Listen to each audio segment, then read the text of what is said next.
जय श्री कृष्णा प्रेमी भक्तों, प्यारे भक्तों, जो मनुष्य इस नियम को समझ लेता है वह मनुष्य हमेशा सुखी रहता है।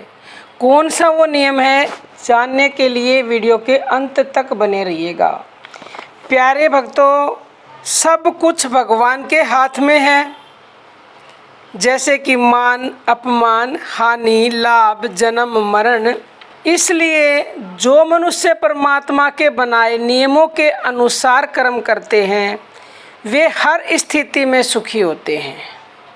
यह बात बिल्कुल ठीक है कि भगवान ने इंसान को कर्म करने की स्वतंत्रता दी है, लेकिन इसके साथ ही कर्म के अनुरूप फल देने की व्यवस्था भगवान के हाथ में है। जैसा तुम्हारा कर्म होगा वैसा ही फल प्राप्त होगा। लोग ऐसे कहते हैं कि भगवान ने हमें सज़ा दी। भाई, सज़ा भगवान नहीं देते, सज़ा कर्म देते हैं, क्योंकि जैसा कर्म करेंगे उसी के अनुसार फल मिलेगा। परमात्मा का जो नियम है वह इस प्रकार है, कर्म करना तो तुम्हारा काम है, लेकिन फल ईश्वरीय व्यवस्था के अनुसार प्राप्त होगा। यानी अगर कोई व्यक्ति बुरे काम करने के बाद दुख के रूप में उसका फल सामने आने पर उससे बचने की कोशिश करे और कहे कि मैं तो दुख नहीं भोगूंगा, तो वहाँ पर भगवान इंसान को गुलाम बना देता है और उसके हाथ मजबूर हो जाते हैं, उसके हाथ बंध जाते हैं, उसकी अकल काम नहीं करती। उसे बुरे कर्मों का फल दुख के रूप में भोगना ही पड़ता है। फल भोगने में मनुष्य स्वतंत्र नहीं है, परतंत्र है। कर्म करने में तो स्वतंत्र है मनुष्य, लेकिन फल भोगने में परतंत्र है। फल वह अपनी इच्छा या सुविधा से नहीं भोग सकता।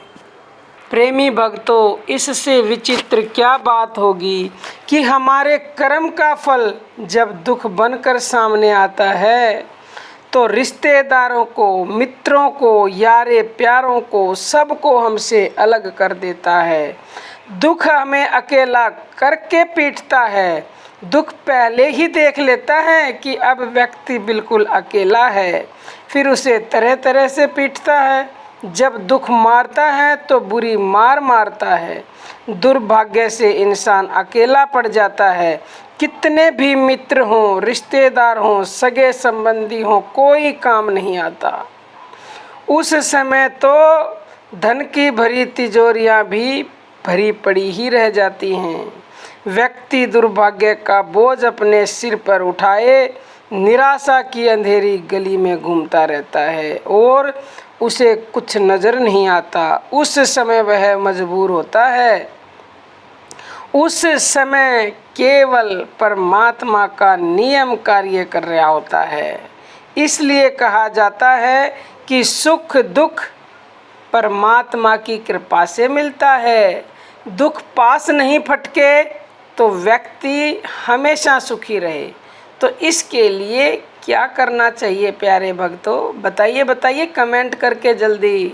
इसके लिए परमात्मा की बताई हुए विधान को समझें, उसके नियम को समझें, उसकी सृष्टि को समझें। परमात्मा उन्हें ही सुखी रखता है प्यारे भक्तों, जो दुख आने पर भी परमात्मा को नहीं भूलते, जो निरंतर उसके नाम का जप करते हैं। परमात्मा उन्हें सुखी रखता है प्यारे भक्तों, जो सुख दुख में समभाव में रहते हैं। यह नियम समझने वाला कभी भी दुख नहीं पाता। ऐसा मनुष्य हर पल हर समय सुखी ही रहता है, आनंद में ही रहता है। तो प्यारे भक्तों, परमात्मा के इस नियम को समझिए और समझकर हर पल सुखी रहिए। आज के लिए इतना ही। जय श्री कृष्णा प्यारे भक्तों।